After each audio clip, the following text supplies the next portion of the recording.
Call the meeting to order. Roll call. Mayor Carlson. Here. Mayor Dardis. Mayor Mahoney. Here. Mr. Breiling. Here. Mr. Hendrickson. Mr. Pepcorn. Here. Mr. Ebinger. Here. Mr. Campbell. Mr. Capitan. Here. Mr. Grimberg. Mr. Steen. Ms. Morgan. Quorum is present. Good. I know a couple of the members had different meetings today, so thank you all of you for showing up today. We would like quorum. Is there a motion to approve the minutes for the board meeting on February 26, 26? So moved. Second. All those in favor say aye. Aye. Is there a motion to approve the order of agenda? So moved. Is there a second? Second. All those in favor say aye. Aye. Consent agenda. Is there a motion to approve the following by roll call vote? So moved. Is there a second? Second. Roll call vote? Mayor Carlson. Yes. Mayor Dardis. Yes. Mayor Mahoney. Yes. Mr. Breiling. Yes. Mr. Pepcorn. Aye. Mr. Ebinger. Yes. Mr. Capitan. Yes. And Mr. Steen. Very good. Jason, Executive Director update? Mayor and board members. So I want to first start out, 2 weeks ago, we had the opportunity to go up to Winnipeg. Of course, not only regionally, the closest project to ours, but internationally, it's across the world, it's the closest project to ours as far as the size of the project. Their channel is 30 miles. Our channel is 30 miles. They have a southern embankment that's about 22 miles, pretty similar to ours. So we went up there to talk operations and maintenance, and the Manitoba floodway staff, which are members of, they're actually members of the Minnesota Transportation Infrastructure, so almost kind of like their DOT are the folks that do the day-to-day maintenance and operations. But we spent about a day and a half with them and toured their control structure, and really were able to go in depth on how they operate, some of the challenges that they have, whether it's post-operations cleanup, different maintenance, mowing, how they handle contracts, and just going through their laundry list of all of their standard operating procedures and all their policies that they have to follow. A lot of those fell in line with what we're thinking of, but it definitely gave us a great idea of some of the things that we knew were out there, but it's like, okay, hey, that's they've already developed these things, and they're more than happy to continue the conversation if we've got questions, and to share for them to share documents where possible, so that way we can see how they do those things more in depth. But it was a great trip. I think it was very worthwhile for our staff to get up there as we work over the next 6 to 12 to 18 months in transitioning from construction to operations and maintenance. So any questions on the Winnipeg trip? Any questions, Commissioner Pepcorn? Yeah, Mr. Chair. Jason, I have a couple questions for you. What is their ballpark that they spend a year on maintenance for theirs? And then how do they pay for that? Those are my questions. All right. Yeah, thanks, Mr. Chair and Commissioner Pepcorn. I'll have to look at staff. I don't recall a number. That's okay. If you don't have the answer, but I just think it'd be interesting since it's close to ours, just in the future, if you could get those, that'd be awesome. Because I just think it would be good to compare just to see how we're doing. Absolutely. But from a funding standpoint, they get their funding from the province of Manitoba. And so years ago, they had a kind of a Manitoba floodway board or committee that managed that. After the floodway expansion that happened after 1997, that board went away, and so now everything's managed by the Manitoba floodway through the Transportation Infrastructure Department. And then John Shockley, maybe you want to comment to that, as how eventually our O&M to be covered by our drain tax? Thank you, Mr. Chair. So the operations and maintenance of our diversion project has a couple different revenue sources. So in the master indenture of trust, after the payment of debt service on the WIFIA and the other obligations, whatever sales tax remains goes into a fund to help pay operations and maintenance, in addition to a portion of the operations and maintenance that is attributed to the Minnesota side. So Moorhead is collecting its portion through it has a stormwater maintenance fee. And then Clay County, over the course of the next year and a half, will have to determine the proportion that's attributed to the countywide in Clay County that would be collected for the Minnesota portion of the operations and maintenance. And then if there are remaining needs for operation and maintenance, then the authority through the Cass County Joint Water Resource District has the ability to impose an annual drain tax. It's very similar to the drain tax that is imposed by the Southeast Cass Water Resource District that's associated with the Cheyenne and Horace diversions. And it's based solely upon valuation of the property. Ag land is capped at, I believe, $4 per acre. And so it's not a large tax, but given the size of the area, it can generate some funds to be available for operations and maintenance. And as part of the planning for the operations and maintenance, the team has been working through with Jason directing, developing lines of operation and effort that'll translate into costs, and then that helps build the budget and figure out what the revenue needs are and a determination of how much extra beyond the funds produced by the operations and maintenance on the Minnesota side, plus the excess sales tax, what's left for that would need to go out as a drain tax. So Dave, it's a little complicated. I think Bernie Dardis could comment on it. On your diversion, you had a drain tax or something did it get paid off, Bernie? It's still collected. Still collecting. And Dave, you're north Because side, of I'm south maintenance. side, but south side, I have a drain tax on drain 27 that goes behind my house. So Southsiders are used to having some kind of drain tax right now, but it's not going to be a lot. It usually is a nominal amount because there's so many people that live here, so. Mr. Shaka could probably clarify that. I believe there's a certain portion of West Fargo that pays 50 cents, and I think there's a portion of the Horse one that's $1. Isn't that correct, John? Commissioner Dardis, Chair Mahoney, I believe that's correct. It's very close to those amounts. It depends upon valuation of the home, and so, $1 million home is going to pay slightly more than a $100,000 home. Thank you. But it's for Yeah, maintenance, that it's for answer- maintenance, and it goes to southeast water, right? Correct. John? Yeah. Any other questions on that? Are we okay? Okay, next part then, Minnesota legislative update. All right, thanks. So 2 weeks ago, I had the opportunity to be down in St. Paul for the Moorhead Clay County Chamber Days. A great event. We were able to spend time with all of our local senators and representatives, as well as leadership from other House and Senate committee, senior members. So very good set of meetings. And that Thursday afternoon, when the main chamber event was done, we had some set-aside meetings with Senate and House leadership to talk about our funding request for the $64 million.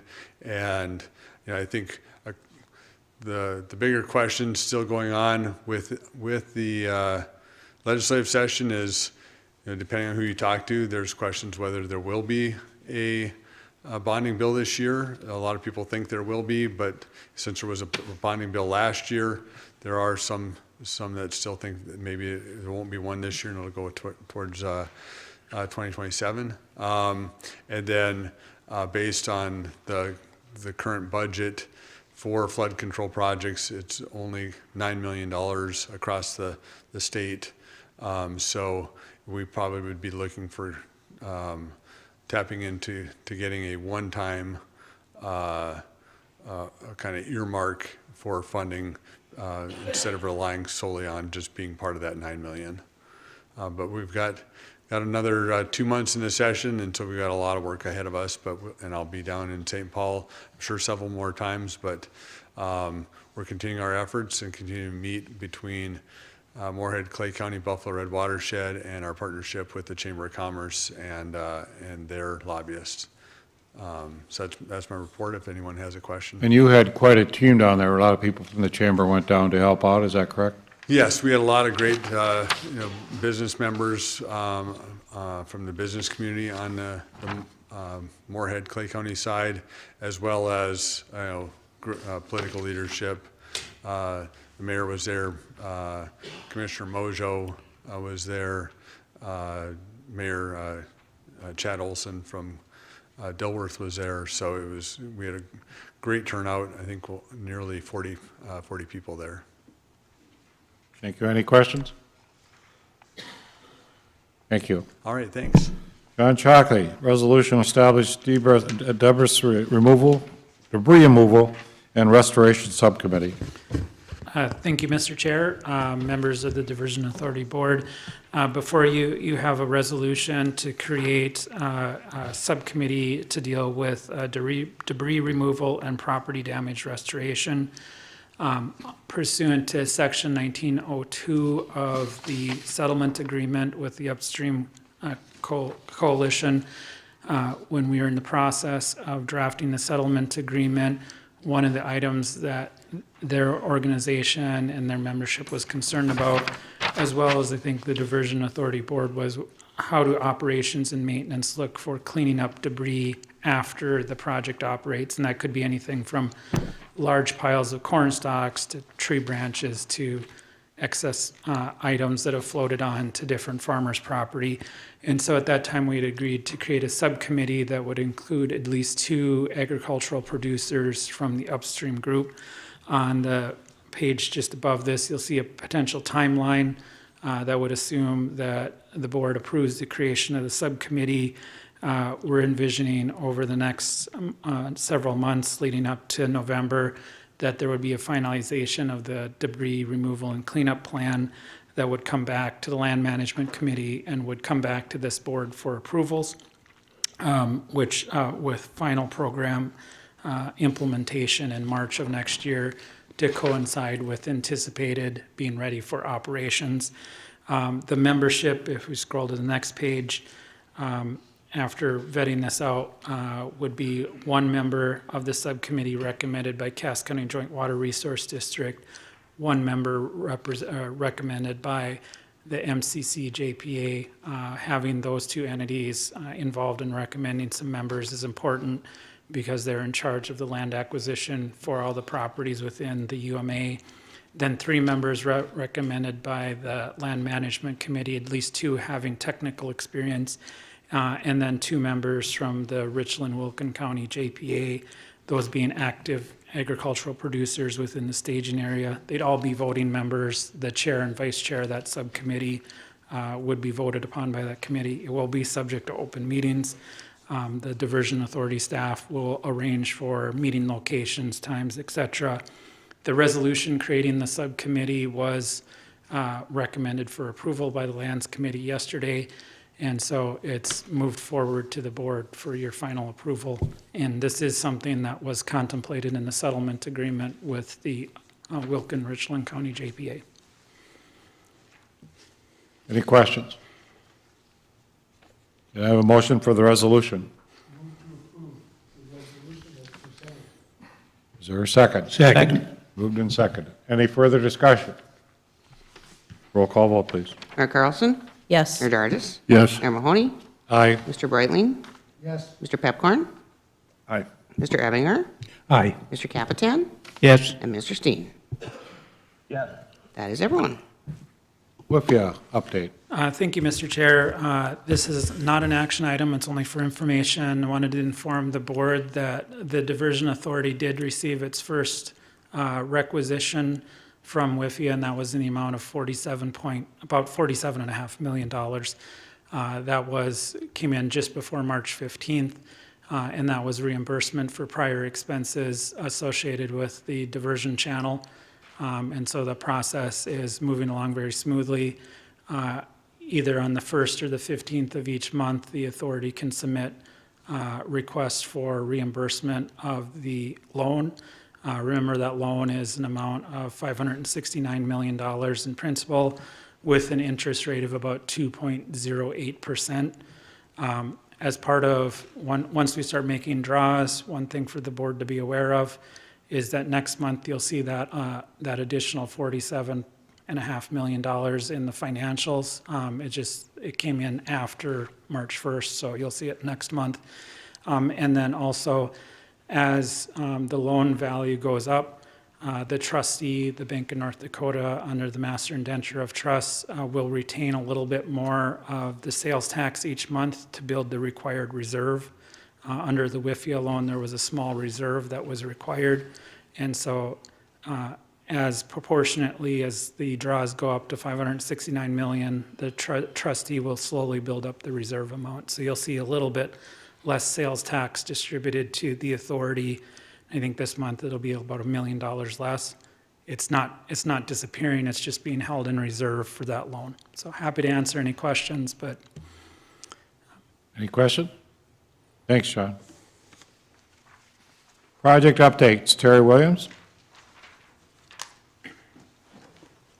Good afternoon, Chair Mahoney and board members. Another short update today as we approach the start of the upcoming construction season. For the diversion inlet and the wild rice structures, we're now anticipating that turnover could occur in May to the sponsors for operations and maintenance. For the Red River structure on number 3, Ames is also preparing for construction completion of that structure. They held a red zone meeting on the 12th of March, and it's looking like maybe turnover to the sponsors could occur in late August. Jumping down to all of our ongoing contracts under number 6 and 7, we anticipate embankment or earthwork operations starting up around 1 May, weather permitting, of course. And then the last item I have is number 8. We did award our 3rd and final forest mitigation contract on 27 February.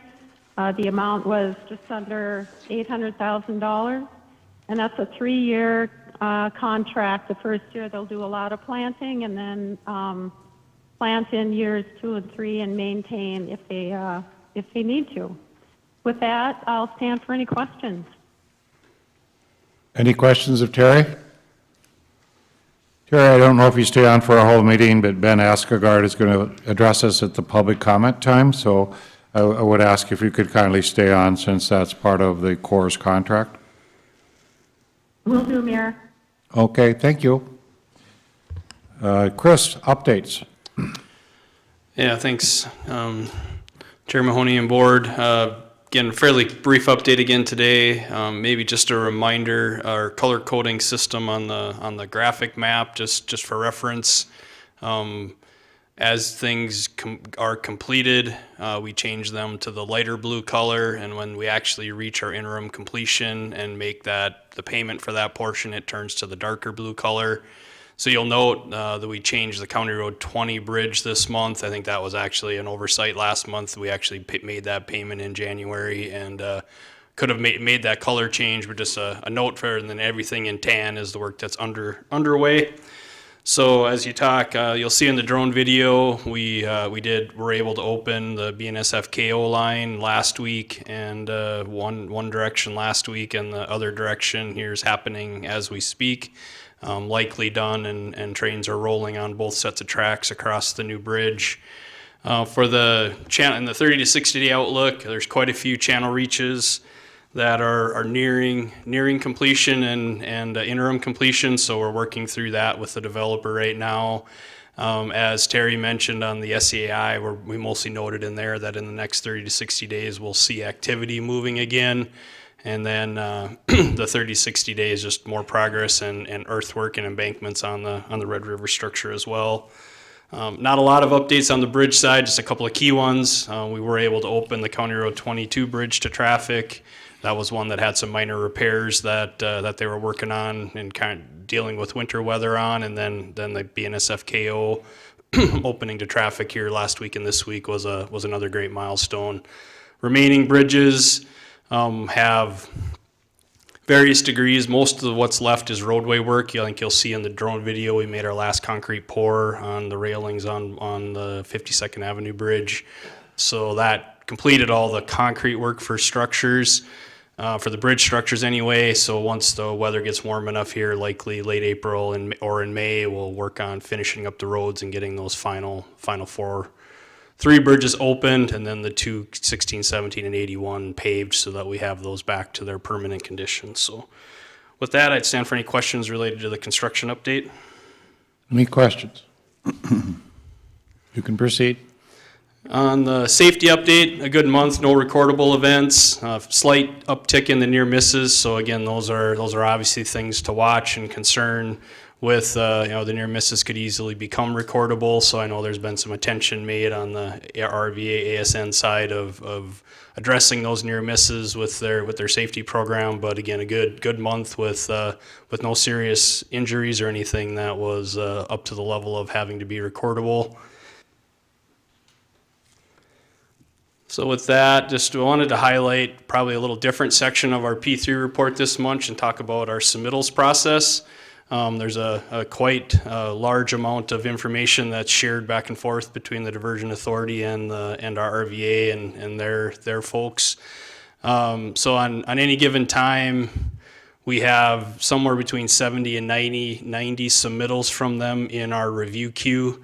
Those range from originally, it started with plan drawings and our actual details to get the project built. We're pretty well through that phase. Now we're working on inspection and testing reports, things they do in the field for monitoring the work they're producing, shop drawings, so further details on the plans, updates to any of their plan documents. Right now we're in a heavy process of them developing their O&M manual, so that's been going back and forth quite a few times.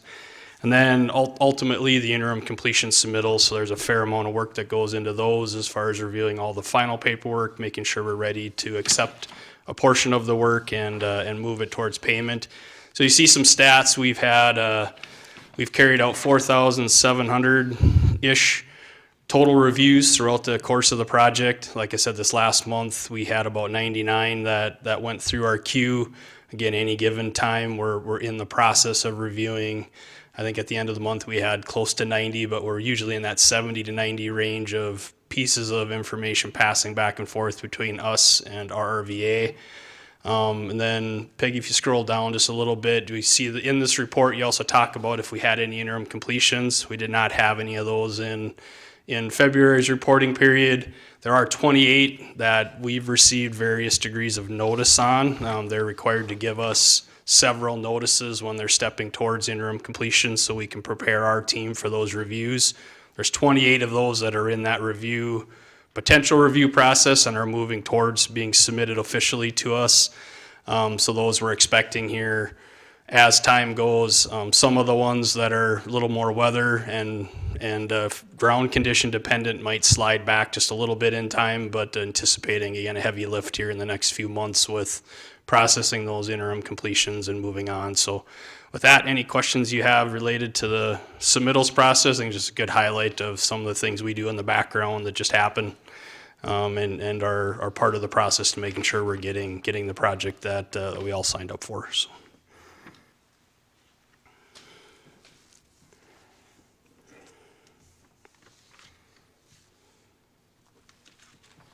And 16th of 19 bridges over the Stormwater Diversion Channel opened to traffic this month. I'm Tom Fuchs, Senior Construction Manager for the Metro Flood Diversion Authority, with that and other updates.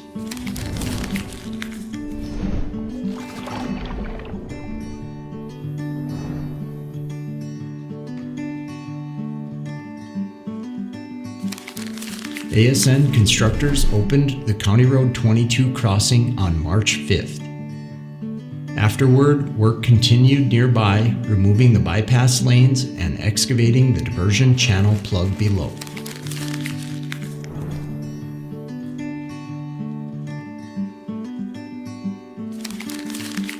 Just west of the FM Metro and north of I-94, BNSF crews completed track and ballast work as well as mainline track tie-ins for westbound rail traffic at the KO crossing. Westbound trains were permanently rerouted over the completed channel crossing on March 18th. Work will continue at the site with eastbound rail traffic expected to shift to the permanent line before the end of the month.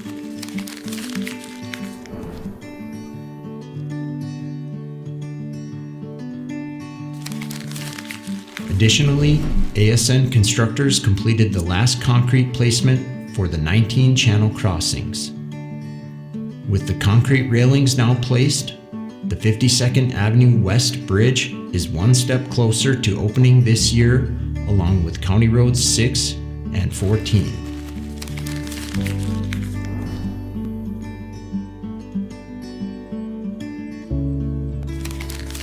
Moving to the Maple River Aqueduct, we see that ASN constructors assembled and installed the horizontal truss segment of the aqueduct's vertical lift gate support structure. Much like the control structure gates at the southern embankment, the aqueduct vertical lift gates will be operated to regulate flow into the FM Metro if needed during extreme flood conditions. Progress also continued on the spillway. ASN constructors installed bridge girders for the maintenance road that spans the spillway, where they also continued concrete work on the spillway's side walls. A new compressor building now sits near the spillway as well.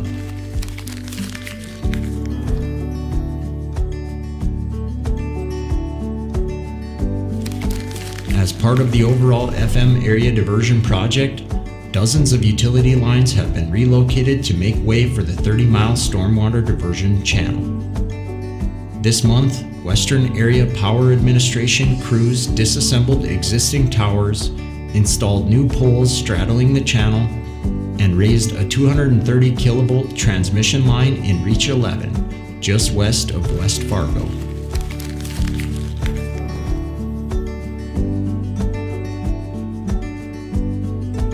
Finally, our tour ends in Reach 10 of the stormwater diversion channel.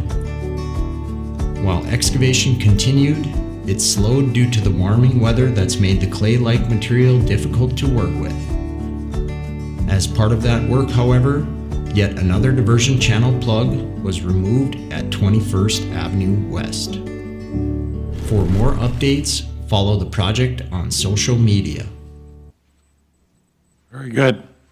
Almost getting there. Amy, what's up? Good afternoon, Mr. Chair and members of the board.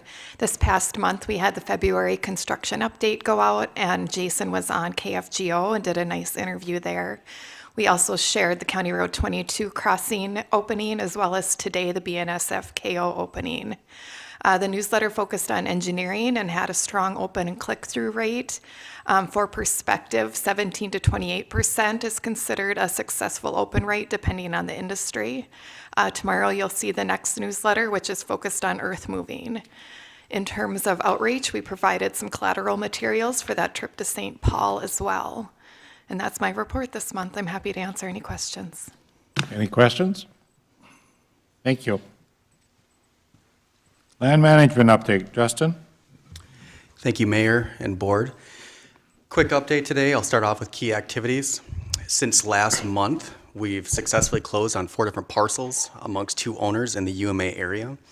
We also continue those negotiations for settlement agreements throughout, for all the existing eminent domain actions. Since last time I reported, we haven't had any new trials, nor completed anything else in Cass County since those initial eminent domain trials for the property inspections and those discovery hearing pieces. However, we do continue to negotiate many settlements. Currently, we have 9 pending, but just to give context, right now we have a total of 23 parcels amongst 12 owners that are pending closing since last time I reported. That does translate to those acres of flowage easements that have been acquired. We've eclipsed 21,000 acres with less than 6,000 outstanding at this point in time. We're also working on the development of that post-operation cleanup and restoration program. Mr. Shockley reported out on that subcommittee, which was approved, and that will help us meet those timelines as we look to get those folks involved and continue that process. And then lastly, we continue to work on that crop loss program throughout the UMA in terms of post-operation and the necessity for that. The next 4 slides, this does depict the eminent domain as well as parcel status. On the left-hand side, that is the project footprint, and the right-hand side is that upstream mitigation area. All areas in greens are where we actually have acquired lands, blue currently in negotiation, and then red, or that orangish color, are currently in eminent domain. As noted, since last month, we have seen a continuous uptick, again, nearly 0.5% in that upstream mitigation area. Nothing changed within the construction footprint. We break that down a little bit further. Southern embankment area, as well as the environmental monitoring, no changes, still within that upstream mitigation area. And then lastly, we do break this down amongst the owner groups in the construction footprint as well as those parcels. Consistent moving towards the north, but as I note, usually that parallel is still consistent between that owner group and the number of parcels, both achieved settlements as well as in litigation at this point in time. And then the last slide, we always acknowledge the efforts of our land agents and all the folks that are helping still with relocation, claim preparation services, the RIMP payments, and as well as the overall negotiation for the various parts, both in North Dakota and Minnesota sides. With that, I'm happy to stand with any questions. Justin, you just gave a handout to the board members. Can you just explain a little bit about the Ben Escogard and Matt Nessa's issues? Absolutely. And your involvement? Can I ask a Commissioner question Pepper. while he's doing that too? Yep. So obviously the project is going to be done hopefully fairly soon. What happens with I don't think all the land is going to be acquired by then. How will that work? I guess that's my question. What will happen if the project is completed and that isn't done? Can you talk a little bit about that? So we have a couple of constraints right now. One of them is we have trial scheduling that's pushed farther out. And so our continued efforts towards essentially the negotiations to try to get those pieces settled. At that point in time, in the event we potentially do have to operate, we potentially may have some outliers, but the overall goal is it's optimistic that we're able to get those pieces taken care of and wrapped up. Our momentum has gained tremendously over this last year. In the event that we do not have property acquired at that point in time, we're gonna have to be cognizant of honestly what the conditions are, what the impacts are. Overall though, we're optimistic and we continue to message that. But I think our progress over this last year has truly shown where we're at and where we're likely going in that progress. So I gave all the board members a couple, well, it's actually one handout, it's double-sided. At the end of June of this last year, we had a significant rainfall event. In particular, was noted down on the Clay-Wilkin County line. There is the intersection of Highway 75 and 180th Avenue. To the west of 75th, or Highway 75, is Matt Ness's property, where he had sugar beets planted adjacent to a staging site for the contractor PWS Construction. Within that area, sugar beets, but there's also water that's impounded along the highway area, and surface drainage is critical for that area in general for shedding water off. Matt had notified me later on that there was significant impounding water that he thought was directly affected by the current conditions of water being held by the contractor within a sump area or a large dugout area, and water was not moving properly off their fields. In talking with Matt, I understand cropping systems and how we may have standing water, but understanding the true effects of standing water in crops doesn't happen immediately. We truly have to wait until the cropping season is over, evaluate what those harvest rates look like. In the interim, though, I did ask him to send anything and everything that he had towards me in terms of aerial imagery, any videos, and I engaged the Army Corps of Engineers early on as well as got contractor information waiting for some of that data to come out. As information evolved with Mr. Ness, I was able to get that over to the contractor and really try to open up some discourse and understanding how we can rectify this situation.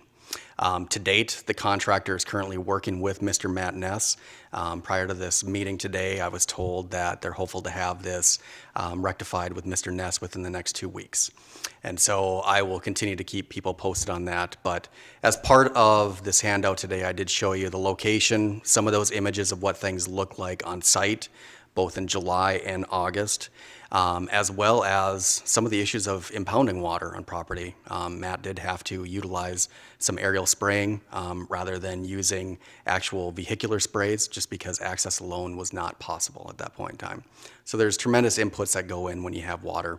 On top of that, sugar beets are a unique system where you deal with fungus more readily, and so you have to continue those inputs to get that harvest output, essentially. And with that, I have the potential or the estimated crop loss damage that Matt has been able to provide up to date. The backside highlights Mr. Ben Askegaard, who's present with us today. Ben is in a similar position. He's along 180th, approximately half a mile to the east of where Matt Ness's property is. That is a different contractor that is in the reach of SE5, which is AIS infrastructure. Along the stretch of road, which would be 180th, the contractor was in the process of stripping and moving topsoil along the ditch area and moving it southerly towards the edge of where Mr. Askegaard's field is located. Unfortunately, same time frame, that June 28th time frame, we did have heavy rains, and those existing surface ditches were not opened up. There was quite a bit of burden, as I understand from the images that Mr. Askegaard has provided. I had the opportunity to go out on site on July 2nd with Tom Fuchs out of our office, just to understand some of the issues going on down there, and also met with the Army Corps of Engineers that day to really discuss not only this issue, but to daylight the fact that this isn't going to be our first, nor is it going to be our last. And so it's being cognizant about the process and trying to accommodate what the adjacent landowners are trying to accomplish with their ag practices. And so from there, again, I've been in contact with Mr. Askegaard for quite some time now. We've gone back and forth with emails to the contractor, trying to get some responses and understanding what it is we can do. I've tried to shepherd both these issues with the different contractors. It's been a slow roll, but I can tell you that Mr. Askegaard as well as Mr. Ness have been very accommodating to this delayed timeline, but we're at the point where we do need to get this rectified. And so I wanted to bring this to your attention with these slides to give a high-level overview. And I just wanted the board to be aware that Justin's worked very vigorously with this group to get this done.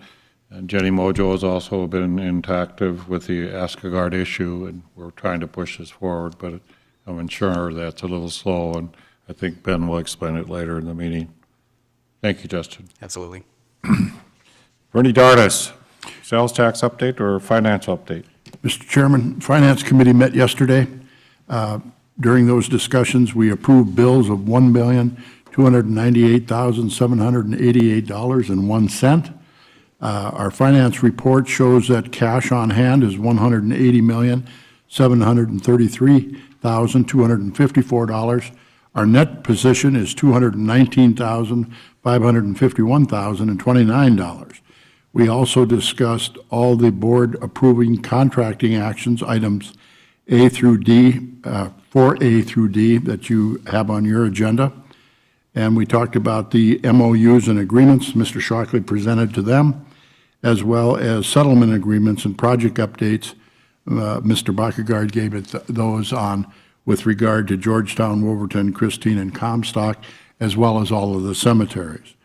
In addition to that, it also came before us, as Mr. Shockley talked about, with regard to the WIFIA loans, the $569 million, and that there is a $47.5 million that has been drawn on that loan. The sales tax collections, again, we compare it always on historical data. The county, it was This last reporting period is 0.07% light as compared to a year ago, and the city of Fargo is minus 2.28%. So our sales tax collections continue to be less than what our projected dollars are for this coming year for net income on sales tax. With that, I'd stand for any questions. Any questions? Thank you, Mayor Dardis. Make a motion to approve the finance report, Mr. Chairman. Is there a second? Second. Just roll call vote, Bernie, or just Not necessarily. voice vote? Voice vote. All those in favor say aye. Aye. Aye. Motion carried. Executive Director step increase, Jason Benson. All right, thank you, Mr. Chair and board members. Over the last year, we've worked to try to align our personnel policies, making sure that they're aligned with Cass County.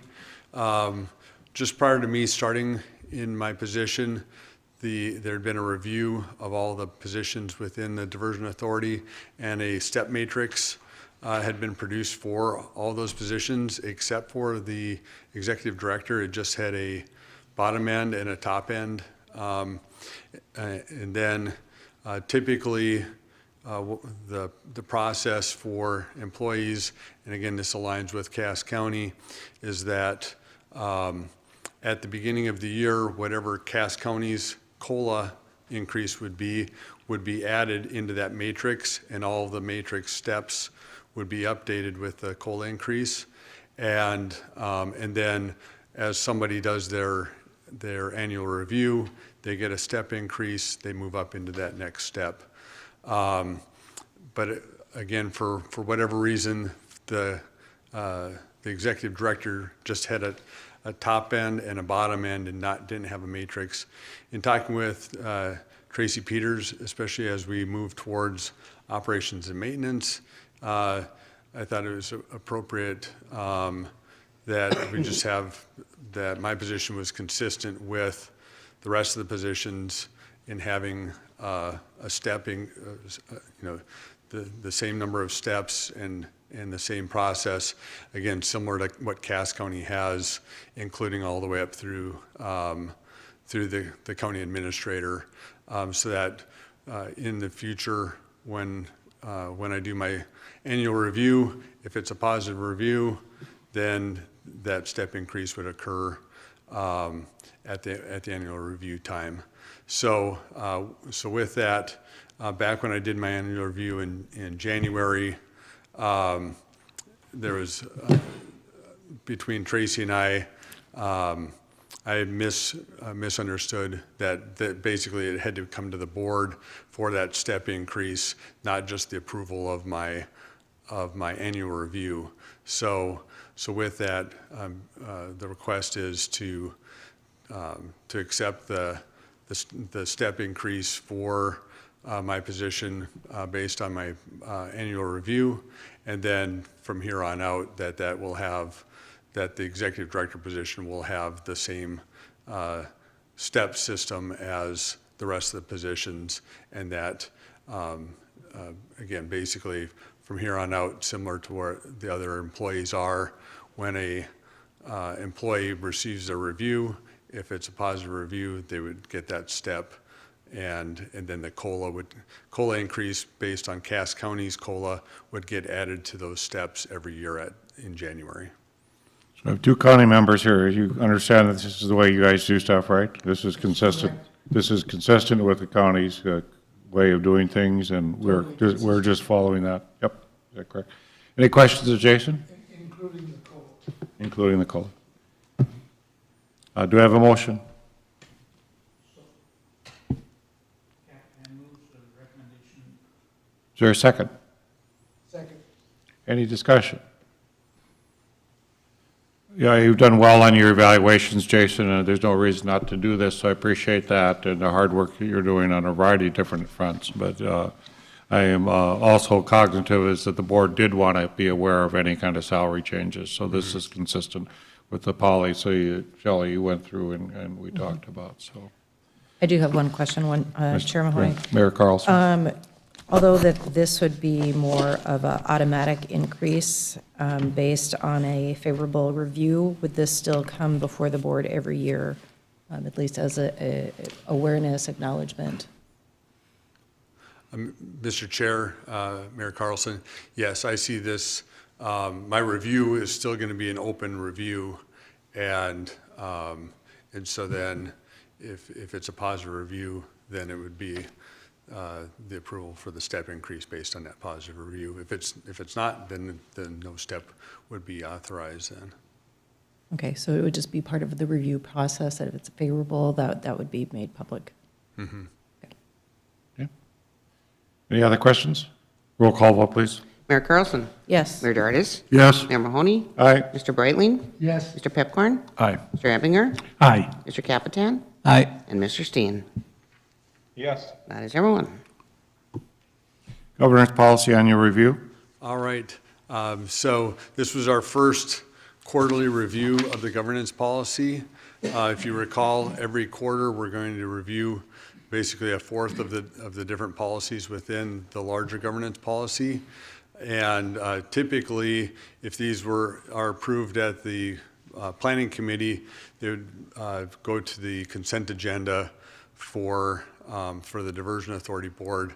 Unfortunately, 2 weeks ago, it was the St. Paul Moorhead Clay County Days for the chamber, and so we didn't have a quorum at the planning commission.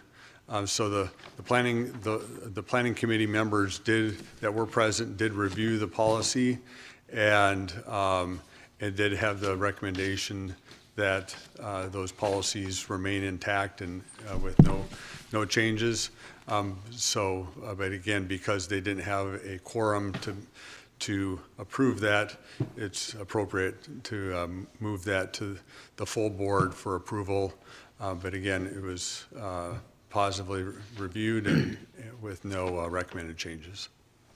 Planning Commission without a quorum, what was that committee, we went through all the different reviews, and Jason had no deficits, and we found him to be performing at a high level. So our recommendation would be his first quarter review, we would make a recommendation that we approve of it. So can I have a motion, please? So move. Is there a second? Second. Roll call vote, please. Mayor Carlson. Yes. Mayor Dardis. Yes. Mayor Mahoney. Aye. Mr. Breitling. Yes. Mr. Pepcorn. Aye. Mr. Ebinger. Aye. Mr. Capitan. Aye. And Mr. Steen. Yes. That is everyone. Chris Bacagard, settlement agreement project updates.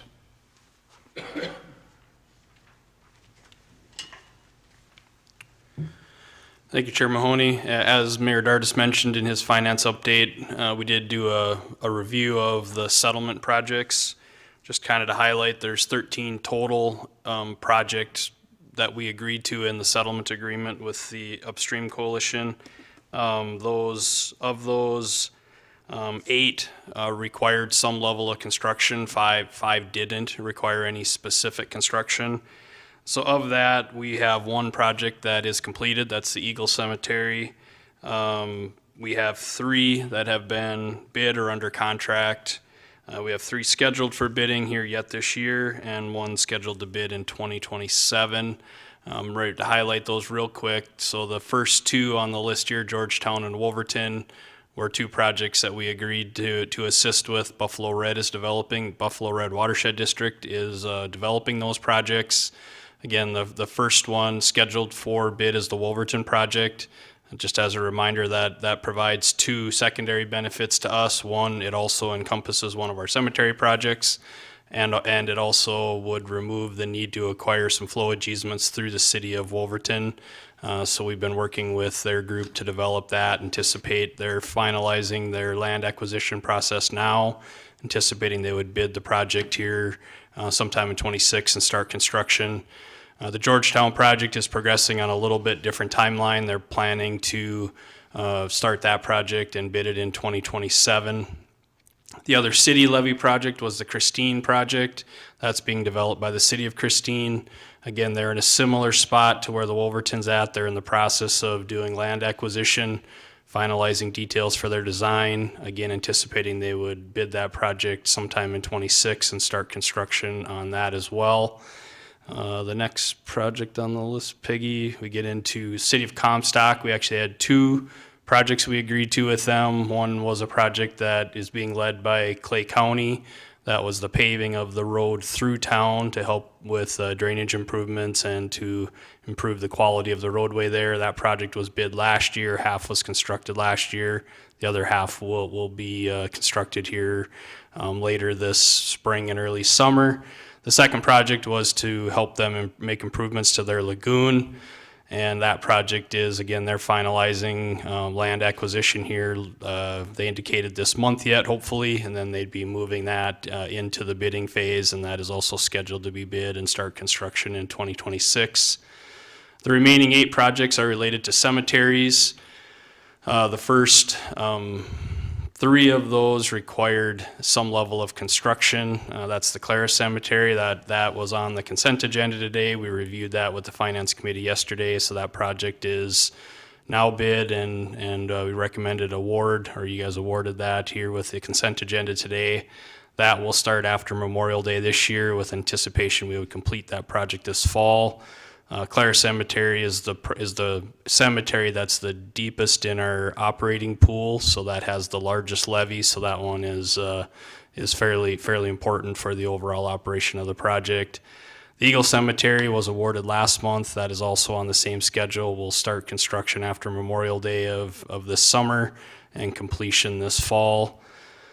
Sorry, the Eagle Cemetery, I got that backwards. The Eagle Cemetery we completed last year. I had those in the wrong order. That one we bid last year, constructed last year. We're doing right now the vegetation and tree establishment.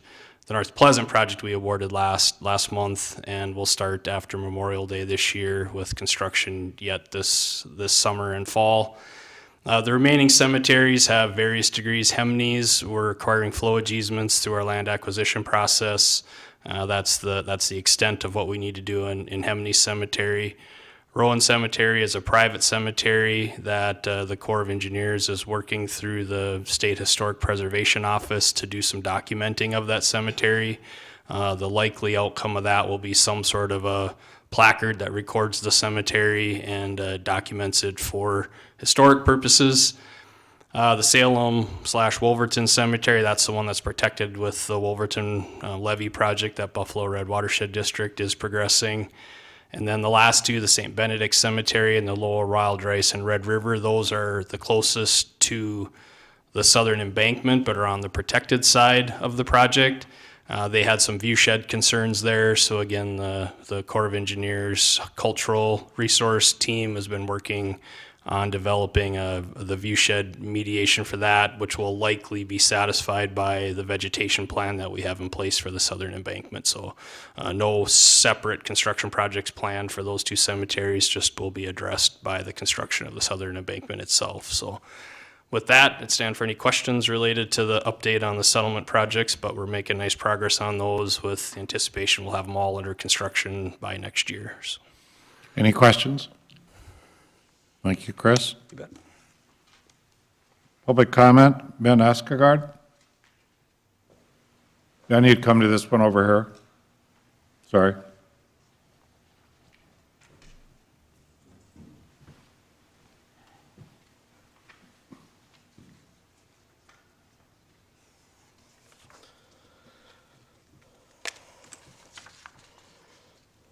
Good afternoon. Thank you for letting me come have this conversation.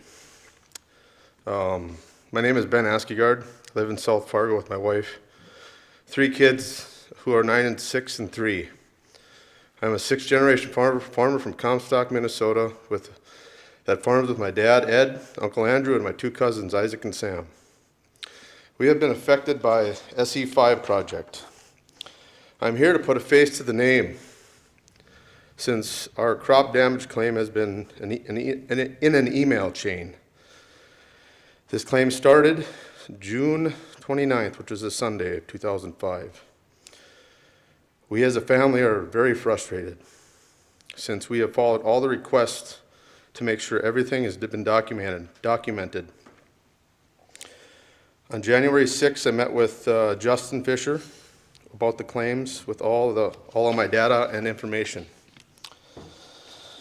Justin sent out an email the next day to everybody. I don't know, there's been a lot of people added to that email thread. I have yet to have anybody reach out to me personally, besides email, and ask me anything about my claim. My Excel spreadsheet's busy. There's lots of questions that somebody could have asked. It's mainly focusing on the contractor that this claim is against. Here we are today, and all that has happened so far is more emails and a contractor rejecting responsibility for this claim. I teach my children the difference between right and wrong and doing what is right. What AIS did to our family farm is negligent. Taxpayers cannot reward substandard work. Mind you, the SE5 project should have been done last September. Last September, that should have been done. And all the roads on the county line road is still closed to this day. Water drainage is crucial to producing good crops in this heavy clay River Valley soil. All of our fields currently have been LIDAR mapped, watershed maps. Every drain has a 0.05 slope on it. It's supposed to run water. To put that in perspective, 0.03 is the county road ditch, roughly. I know where to dump my dirt when I'm making my ditches via the maps, via satellites, via everything. Given the circumstances, I got a $71,000 bill for this contractor. All I'm asking for is some adulting going on here. It's simple. No questions on anything I've documented besides what Justin's been asked. Crop insurance claims. And all this stuff is still, I'm accruing interest on all this money. As a 42-year-old farmer, this farming economy sucks right now. It's terrible. My ask, as a citizen of Fargo, citizen of a landowner in Minnesota, is that leadership needs to prioritize and execute resolving this issue. You talk to Matt Ness, my neighbor, we're buddies. We know what's going on. We just want to be made whole. So, with that, I want somebody to ask me a question, because I deserve that at least, so. Well, Ben, I think you also have to report that the insurance company reached out to you and denied your claim. Is that correct? Well, the insurance company hasn't denied my claim. The contractor, who is the general counsel, denied anything that I had to say, because there wasn't any data, or the data was, they didn't have any pictures. This is coming from a contractor that told me that after they got the ditches opened up, there's only 2 inches of water behind there. I said there shouldn't be any water on my land. You get, especially wheat. Wheat is a pretty susceptible crop to any waterlogging, especially at the tillering/boot stage into the heading stage. So 48 hours, 4 or 5 days of waterlogging.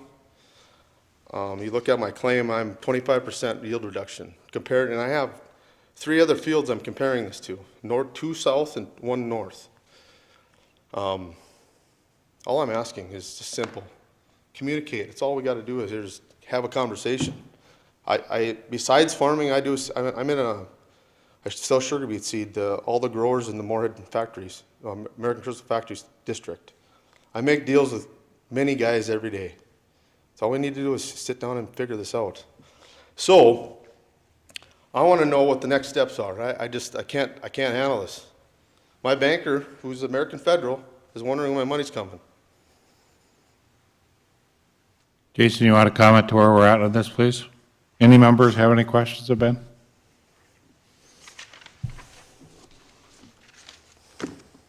All right, thank you, Mr. Chair. Mayor Carlson, you had a question? Sorry, I just have one question. The three pictures that we have, I'm just curious, when were these pictures taken?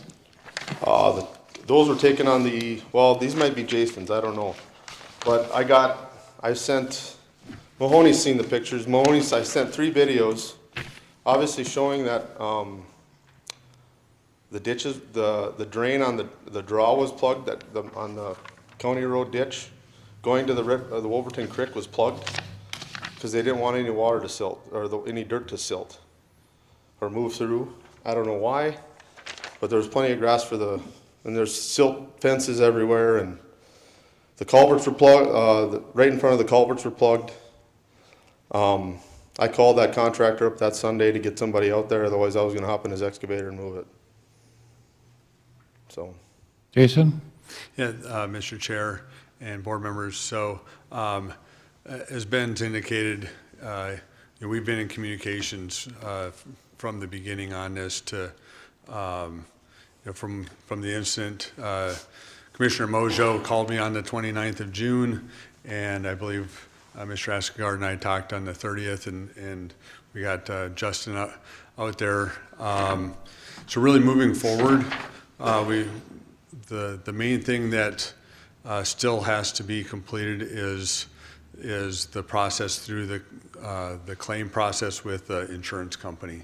I think that's based on, I understand Mr. Askegaard's frustrations with the response back from the legal counsel, from the contractor saying, basically nothing to see here, nothing happened, when clearly the pictures are there in the video, and you can see that there's a windrow of dirt that's holding back water in his field. So, but until that claim process has been completed and worked through the insurance, to me, I think that's really the last full step. And then based on that, then we'll have to look at the results of that claim. If the insurance agrees to pay out all or portion, from there where we would go. But at the same time, again, this has been a lengthy process. Once all this was compiled, it should have been a fairly smooth process to submit a claim, no different than what your cities deal with and counties deal with when a contractor maybe damages a passing car on a construction project. The car owner goes and gets a couple different estimates from auto body shop, and then they submit it to the insurance company for the contractor, and the claim's processed. This unfortunately has taken a much longer time, and the contractor needs to step up and take a more active role in making sure that this process is handled appropriately instead of the hands-off approach that they've had. But now, Jason, there's a problem here because the Corps contracted with this contractor. So if John Shockley, if you step up once, one of the comments was, why doesn't the diversion just pay the bill and then let the insurance company pay us back? And John brought up some issues because it's a Corps contract, we can't do that. Yeah, thank you, Mr. Chair. So just for clarity, this is a Corps contract. The Corps provides us the authority with the right-of-way that it wants to be acquired through right-of-way real estate drawings for the contractor to act and construct within those boundaries. The authority acquired them because it's part of the Southern Embankment. This is a Corps contractor, meaning that the Corps uses its own procurement, its own money to make payments to the contractor. So we don't, as the authority, actually have any what's called privity of contract with the contractor. It's not our contractor. It would be, candidly, it'd be easier if it were our contractor because we could facilitate better communications. This is a Corps contractor. The Corps contractor is responsible to the Corps. If the authority makes the payment, then the insurance for the contractor is going to argue there's no damages to the property because the property owner has been made whole, because that's what the insurance company is going to take the position. So my advice is to let, as Jason had indicated, file the claim with the insurance for the contractor, and let that process play out, because if you satisfy the amount now, then the insurance will not pay it out, and the authority is gonna be left paying for it all. So that's the challenge we have. We don't, this isn't our contractor. And Jason, I understand Terry's going to meet with Ben next week. Is that correct? And then, but the insurance company just bowed out. They're going to wait till May to meet with him? Yeah, right now, Mr. Ashkegaard had made a request to meet within the next 2 weeks, and unfortunately, this afternoon, we heard back from the contractor saying it doesn't work for them. How about late May? And so, we're continuing to support Mr. Ashkegaard and requesting that the contractor, fulfill their requirement to, or the request to meet and come to some sort of resolution here. So as a citizen of Fargo, how can we reward bad behavior from a contractor? I mean, May 21st is like a slap in the face for me. I'm planting. Like, this is, even as an American citizen, the Corps is run by the government. How is this okay that we as taxpayers let this happen? I can't be the only guy out here thinking about this. I mean, I should have had a $200,000 bill. I'm going to have to wait till May 21st to get a check. Am I the only one that thinks this is wrong?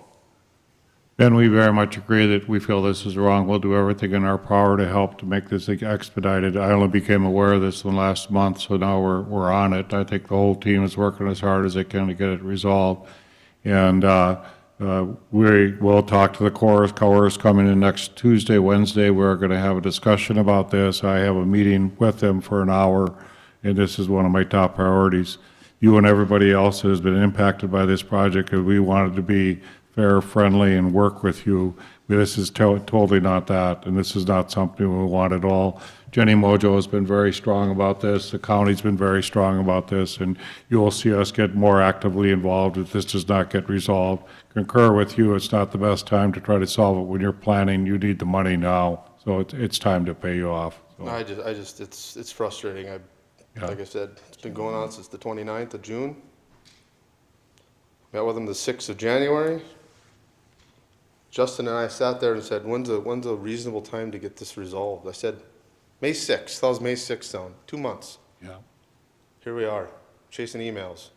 Email threads, I mean, there's too many people on that email thread. I don't even know who's foot or horseback anymore. So Sure. I would just appreciate, all we need is communication. Communication solves so many problems, face-to-face contact, I don't care. But I need answers. Yes, sir. So, Chair Mahoney. We Thank will you for work my on time. it. Thank you. Mayor Carlson. Thank you, Chair Mahoney. Just, Mr. Asgard, I'm sorry that you're going through this. I find it to be really unacceptable that this insurance company had a meeting planned with you, and then with I'm sure the number of individuals that work for their insurance company, that they are not able to meet with you until May. I know that Terry Williams is still listening, I believe, on the phone. And I would ask that on behalf of the Corps, or if Ms. Williams can work as a member of the Corps, to contact your contractor to push them to meet with this individual. This has been going on for over a year now, and I just find it to be really unacceptable. And if it, as Mr. Shockley stated, if this was our contractor, we would be able to do a lot more. And I would hope that the Corps, on behalf of the individuals who are having to go through this, would put some pressure on to make sure that their contractors are also adhering to an acceptable timeline. Nice, Mayor Dardis. So is Mr. Ness dealing with PWS construction with the same issues? Mm-hmm. Non-payment? Non-payment. Then I believe that this board ought to send a very strongly worded letter to the Corps of Engineers that these two contractors are out of favor with regard to any work that they're doing on our project-related stuff, that these contractors are blackballed. Get rid of them. This diversion authority has worked so hard, working with producers and working with the land management and our policies to make sure that these producers are made whole by the work that we do. You know, we've been ongoing on this for 10 or 12 years. All this planning that we did with land management and how we're going to take care of these producers, and we have a situation like this, with all due respect, it's $100 and some thousand, but it's ridiculous. This is the worst black eye that the Diversion Authority, the Corps of Engineers, and all of us could possibly have. We have promised the producers that would be responsible. Would you like to make that in the form of a motion? I sure as hell will. I'll second it. Thank you. Jason, you understand the gist of the letter? I do. John, do you understand the legal part of that? Is that fine? Yes, I do. We could do that, right? Yes, you can send a letter to the Corps to that effect. Okay. Moved and seconded. Any further comment? Roll call vote, please. I'll find my list here.